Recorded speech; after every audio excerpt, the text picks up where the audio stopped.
l'impact en santé, je pense qu'il faut se positionner vers le patient, parce que l'impact en santé, c'est avant tout la santé du patient. Alors bien sûr, autour il y a toute une équipe de soins, on a différents acteurs dans cette équipe de soins, mais avoir de l'impact en santé, c'est jamais perdre toujours avoir à l'idée en fait qu'au centre, il doit y avoir le patient.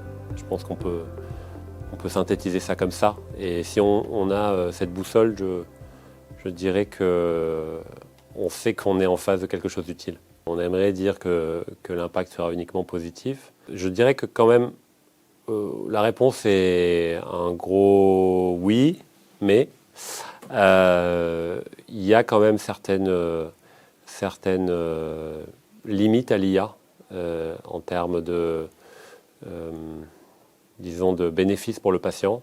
Il faut avoir en tête ces limites. Il y a aussi des risques qui sont derrière l'utilisation de l'IA pour le patient. Il faut avoir en tête ces risques. Le patient, malheureusement, n'a pas forcément. Donc, c'est aussi à tous les acteurs de la chaîne d'avoir en tête ces risques-là. Maintenant, globalement, il ne faut pas être, disons, IA sceptique. L'idée, c'est de vraiment balancer entre les deux. Moi, je suis ni pour ni contre, hein. L'IA, simplement, je relève qu'aujourd'hui, on en a beaucoup parlé. Si on se met à la place d'un patient, finalement, pour le patient, aujourd'hui, c'est quoi quel bénéfice il en tire?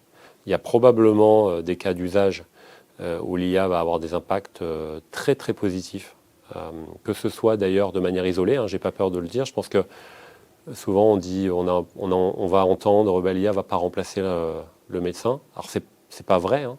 En fait, il y a probablement des cas où l'IA va remplacer le médecin, hein.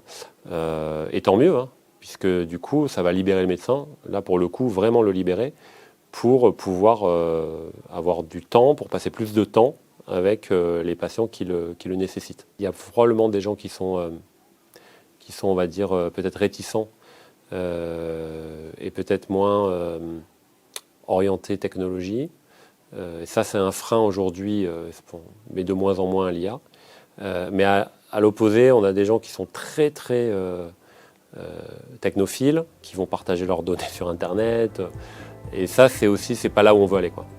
Donc voilà, encore une fois, c'est le juste milieu.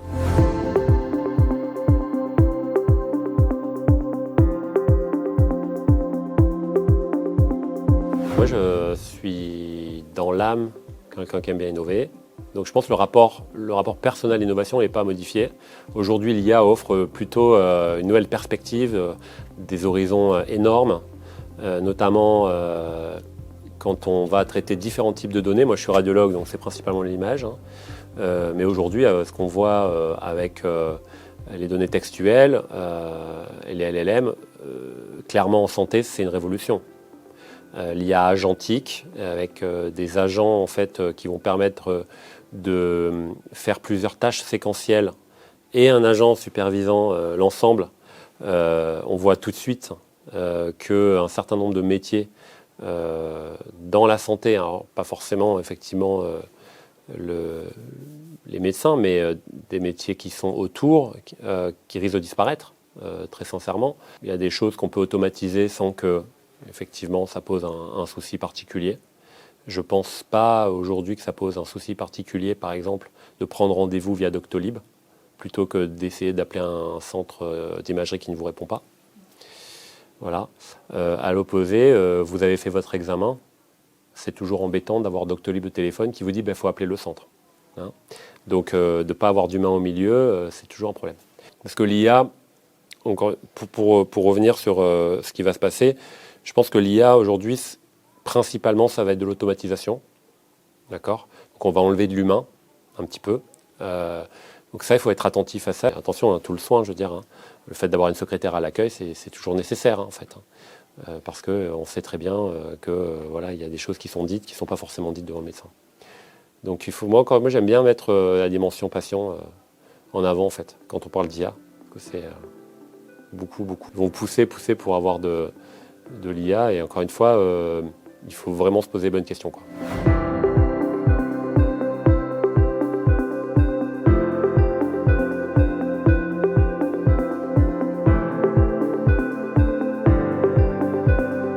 Un des problèmes, c'est aujourd'hui, c'est en tout cas pour mon métier, qui est celui de radiologue, qui est en fait quelque chose d'assez simple, enfin, vu de l'extérieur. Hein. C'est en gros, on fait des images d'un patient, on les interprète et on donne un diagnostic. D'accord ? Sauf qu'on oublie souvent de dire qu'avant de donner un diagnostic, il nous faut tout le contexte. En fait. Donc le contexte, c'est quoi ? C'est l'interrogatoire du patient. D'accord ? Donc là, je vous ai fait la chaîne globale. Aujourd'hui, on a des algorithmes d'IA qui vont s'intéresser particulièrement à la caractérisation des images. D'accord ? Mais ces caractérisations sont décontextualisées. Hein, la plupart du temps. Par exemple, si vous faites quand on fait une mammographie, on sait pourquoi on fait une mammographie. Parce qu'on va chercher, en fait, un cancer, dans 90% des cas, chez une dame à risque, en gros d'avoir un nodule pulmonaire à 20 ans, d'accord, chez un patient qui ne fume pas, il y a très peu de chances d'avoir un cancer. Vous voyez ce que je veux dire ? C'est probablement autre chose. Si on ne le dit pas à la machine, qui a été entraînée à détecter des nodules et caractériser des cancers pulmonaires, en fait, on va dire il y a un cancer chez un homme de 20 ans. Donc c'est là où l'humain est vraiment nécessaire où le médecin doit entre guillemets, se servir de l'IA comme un outil. D'accord ? Ça, c'est un premier usage. Si les entreprises privées veulent mettre sur le marché des outils d'IA, il faut au minimum qu'elles soient un peu contextualisées. C'est pour ça qu'en général, en fait, ce qui se passe, c'est que c'est bien plus simple, et ce sera bien plus simple, même si c'est entre guillemets pas encore admis, de positionner ces algorithmes comme des algorithmes de triage, adressés sur des populations larges, pour sélectionner en fait, par exemple, des patients à risque. D'accord ? Pourquoi ? Parce que là, on ne voit personne. Hein, on fait un examen, on ne voit personne. C'est une population soit présélectionnée, par exemple des gens à risque de X ou Y maladie. On fait le diagnostic, par exemple, au dépistage de la tuberculose chez des populations à risque de tuberculose. On va utiliser un algo. On sait que les patients sont à risque de tuberculose. Donc si on voit quelque chose, on peut ensuite adresser chez un... Ça, c'est du triage. Là, ça marche facilement. On a tout le contexte, vous voyez. Après, faire en fait, disons, de l'analyse tout venant, c'est beaucoup plus compliqué. Si on veut les contextualiser, un des points qu'on peut mentionner, c'est la multimodalité. C'est-à-dire que souvent, on est face à... Moi, dans mon cas, par exemple, on va avoir un algo qui va traiter de l'image. Mais il faudrait qu'il traite aussi du texte, puisqu'il faudrait qu'il ait toute la demande, et de la biologie, parce qu'il faudrait qu'il ait aussi le caractère, s'il y a une inflammation ou pas. Donc ça, aujourd'hui, on n'en est pas là. Puis bon, après, un des points qui est aujourd'hui aussi mentionné souvent comme limite de l'adoption, c'est l'intégration. L'intégration dans les outils existants. C'est vrai qu'avoir un outil d'IA qui ne vous donne pas la bonne information au bon moment, si par exemple il faut attendre 20 minutes pour avoir un résultat, c'est un problème. Et la dernière limite, c'est le prix. Alors, quand elles sont là pour effectivement de l'efficience, elles vont s'autofinancer. Je vais être un peu provocateur. Si le prix en face coûte moins cher que d'avoir une secrétaire qui tape des comptes rendus, eh bien, il est évident que là, il n'y aura pas de souci pour adopter ce logiciel. D'accord ? Par contre, pour les outils qui sont de type caractérisation, encore une fois, si je vous donne un outil supplémentaire, mais que vous n'arrivez pas à avoir le bénéfice, vous, en tant qu'utilisateur, ou si c'est un bénéfice à la marge, ou si c'est une information supplémentaire, qui paye cette information supplémentaire ? D'accord ? Soit elle est financée dans le cadre d'un projet de santé publique.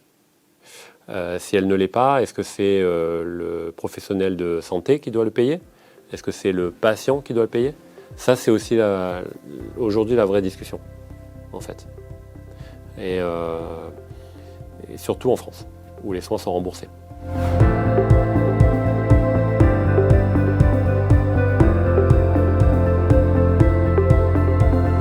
Quand on réfléchit et quand on discute autour de l'IA en santé, un des points fondamentaux, c'est véritablement d'arriver à, encore une fois, remettre le patient au centre.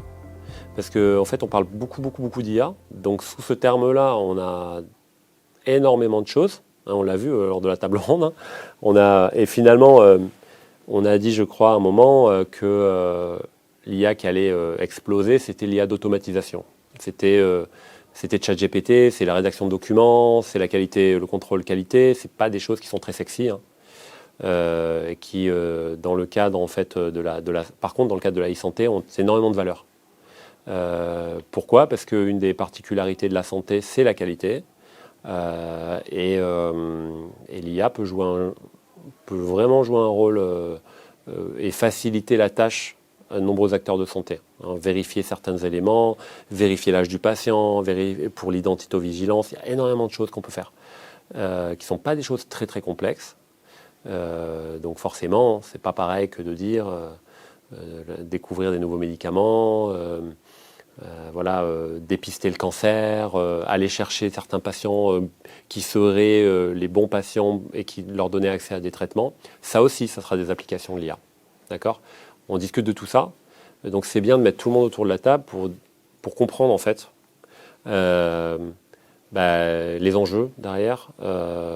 Comment est-ce qu'on peut favoriser le développement de ces choses-là ? Parce qu'on le voit arriver, mais peut-être les choses qui sont donc les plus sexy, c'est celles qui vont avoir le plus de mal en fait à percer. Puis peut-être un mot quand même sur l'aspect éthique. Ça, on en a discuté. En fait, quand on parle d'IA, on parle de données de santé, données sensibles.